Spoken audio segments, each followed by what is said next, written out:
कोटा में भी जिला परिषद और पंचायत समिति के सदस्यों के लिए कल चुनाव होंगे, जिसके चलते पोलिंग पार्टियों को रवाना किया जा रहा है। सभी मतदान केंद्रों पर सुरक्षा के कड़े प्रबंध किए गए हैं। मौके पर जायजा लिया संवाददाता भंवर एस चारण ने।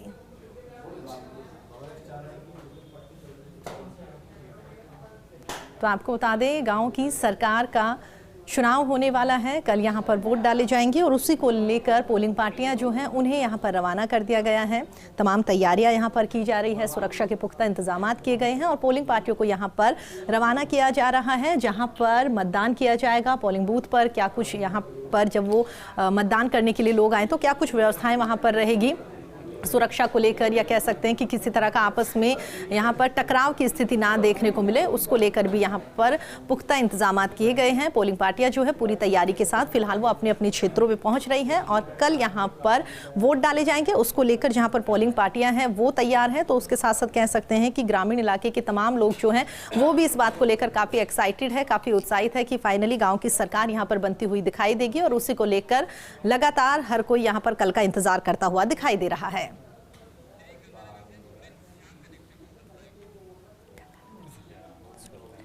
चलिए आगे बढ़ते हैं। तो आपको बता दें, इसी खबर पर हमारे साथ बातचीत करने के लिए श्रीगंगानगर से हमारे सहयोगी सुनील हमारे साथ जुड़ गए हैं। सुनील, अगर हम बात करें गंगानगर की तो वहां पर क्या कुछ तस्वीरें, क्या कुछ तैयारियां?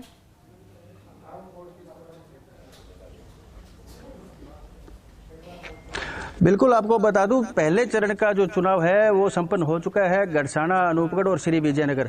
अभी जो दूसरे चरण का चुनाव होना है श्री करणपुर, सादुलशहर और सूरतगढ़, ये तीनों का कल चुनाव होना है। कांग्रेस और भाजपा दोनों ने एडी चोटी का जोर लगा रखा है। एक एक दिन में, चाहे विधायक है, चाहे पूर्व विधायक है, चाहे कांग्रेसी नेता है, चाहे बीजेपी नेता है, एक एक दिन में 6 से 7 मीटिंगें कर रहे हैं। अभी हमारे साथ विधायक श्री करणपुर गुरमीत सिंह कुंदर जुड़े हुए हैं। इनकी यहाँ पे करणपुर में कल यहाँ पे चुनाव मतदान होना है, हमारे साथ मौजूद है, इनसे बातचीत करते हैं। कुंदर साहब, क्या लगता है आपको, गंगा यहाँ पे करणपुर में कल मतदान होना है, कांग्रेस के प्रत्याशियों में कितना जोश है? क्या कांग्रेस के चुनाव जीत पाएगी? बिल्कुल, करणपुर विधानसभा में जितने भी प्रत्याशी और मतदाता हैं और हमारे वर्कर हैं वो बड़े जोश के साथ लगे हुए हैं। 15 सीटें हैं, 3 जिला परिषद की हैं। हम पूर्ण बहुमत से करणपुर में पंचायत समिति बनाएंगे और जिस तरह से लोगों का रुझान है पदमपुर ब्लॉक में, यहाँ 17 सीटें पंचायत समिति के लिए हैं, 3 जिला परिषद के लिए हैं। यहाँ भी हम पूर्ण बहुमत से जीतेंगे और दोनों जगह अपना प्रधान बनाएंगे और जिले में जिला कांग्रेस का ही जिला प्रमुख बनेगा। जिला परिषद की बात की जाए तो बड़ी हॉट सीट बनी हुई है। यहाँ पे पूर्व एमपी शंकर पन्नू चुनाव लड़ रहे हैं और भाजपा के पूर्व विधायक है ओपी महेंद्र, वो भी चुनाव लड़ रहे हैं। और दूसरी बात की जाए तो पदमपुर तहसील के अंदर पूर्व यूथ कांग्रेस सुदेश मोर भी चुनाव लड़ रहे हैं। बड़ा करणपुर विधानसभा में हॉट सीट कई सीटें हैं। क्या लगता है आपको, बीजेपी से प्रमुख का दावेदार सामने आ रहे हैं, कांग्रेस का इस बार आप प्रधान और प्रमुख दोनों सीटों पे आप जिताओगे? देखो, हमारी दोनों पंचायत समितियों में बीजेपी का तो आज तक ही प्रधान नहीं बना। रही बात जिला प्रमुख की, जिला प्रमुख इस बार कांग्रेस का बनेगा। और ये हॉट सीट जिसे आप बोल रहे हैं, ये एक बस वो आपके चैनलों ने बना रखी है, जहाँ अखबारों ने बना रखी है। बाकी हॉट सीट जैसी कोई बात नहीं है। पन्नू जी जीतेंगे, सुदेश जीतेगा, अच्छे मोटर्स जीतेंगे। हॉट सीट वाली जैसी कोई भी स्थिति है ही नहीं। बिल्कुल, ये हमारे साथ पूर्व मंत्री और वर्तमान विधायक गुरमीत सिंह कुंदर थे। हमारे साथ पूर्व यूथ कांग्रेस अध्यक्ष सुदेश मोर है, जो खुद जिला परिषद का चुनाव लड़ रहे हैं। उनसे बातचीत करते हैं। मोर साहब, क्या लगता है आपको, इस बार के जो पहले जो चुनाव हुए हैं और इस बार चुनाव में क्या फर्क लगता है आपको? चलिए सुनील, आपने बताया कि वाकई तैयारियां वहां पर काफी चलती हुई दिखाई दे रही है। दोबारा आपका रुख करेंगे। इसी बीच हम आपको बता दें, कोटा से भी हमारे सहयोगी भंवर एस चारण ने जायजा लिया, वो देखते हैं। पंचायती राज चुनावों के दूसरे चरण के लिए कोटा जिले में कल मतदान होने वाला है और फिलहाल महाराव अमोल सिंह स्टेडियम से सारी जो पोलिंग पार्टीज है वो लास्ट ट्रेनिंग सेशन के बाद अब मतदान केंद्रों के लिए रवानगी ले रही है। संपूर्ण चुनाव सामग्री और इससे पहले ट्रेनिंग सेशन में विस्तार से सारे दिशा निर्देश मतदान को लेकर प्राप्त करने के बाद कोटा में कल लाडपुरा, सांगोद और खैराबाद 3 पंचायत समितियों के करीब 3,63,000 मतदाता वोट करने वाले हैं और इनके लिए सैकड़ों मतदान केंद्रों का गठन किया गया। इससे पहले चरण में कोटा के 2 पंचायत समितियों इटावा और सुल्तानपुर में पहले ही वोटिंग हो चुकी है। खुद जिला निर्वाचन अधिकारी उज्जवल राठौड़ लगातार हालातों का रिव्यू कर रहे हैं और तैयारियों का जायजा ले रहे हैं। कल अंतिम चरण रहने वाला है।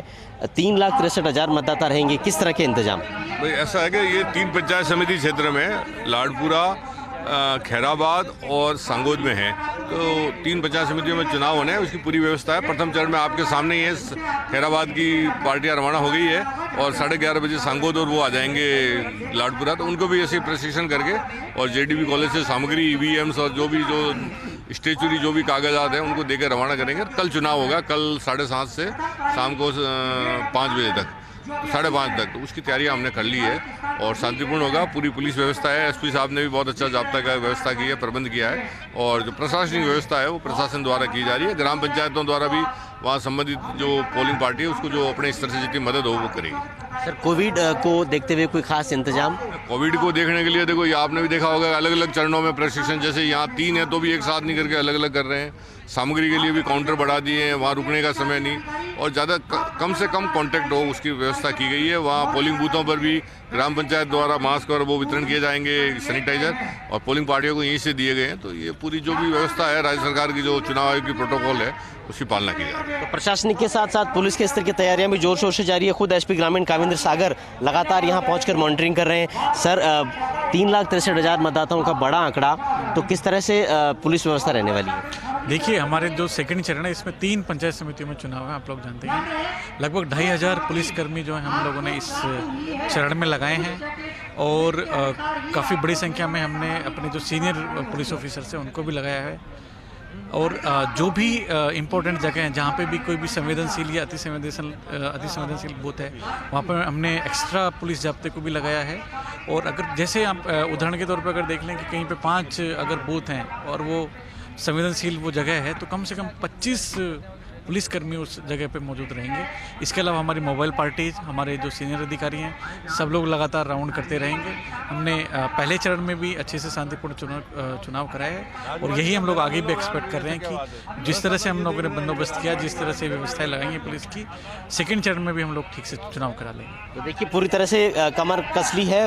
प्रशासनिक और पुलिस स्तर पर सारी तैयारियां मुकम्मल हो गई है और तस्वीरें आपको दिखाने की कोशिश करें। महाराव उमेद सिंह स्टेडियम कोटा से तो पोलिंग पार्टीज अपने गंतव्य स्थलों के लिए रवानगी ले रही है। कल ठीक सुबह 7:30 बजे वोटिंग शुरू हो जाएगी और इसके साथ ही तय हो जाएगा कोटा की 5 पंचायत समितियों के पंचायत समिति मेंबर्स का और साथ में जिला परिषद कोटा के 23 वार्डों के सदस्यों का भाग्य भी EVM में कैद। और इसके बाद 21 दिसंबर को JDB कॉलेज में जब मतगणना होगी तो फैसला हो जाएगा कि पंचायत चुनाव में कोटा की 5 पंचायत समितियों में और साथ में जिला परिषद कोटा में कौन सी पार्टी बाजी मारती है और कितना खेल बागी बिगाड़ते हैं। कैमरामैन आकाशदीप सिंह के साथ भंवर एस चारण, फर्स्ट इंडिया न्यूज़, कोटा।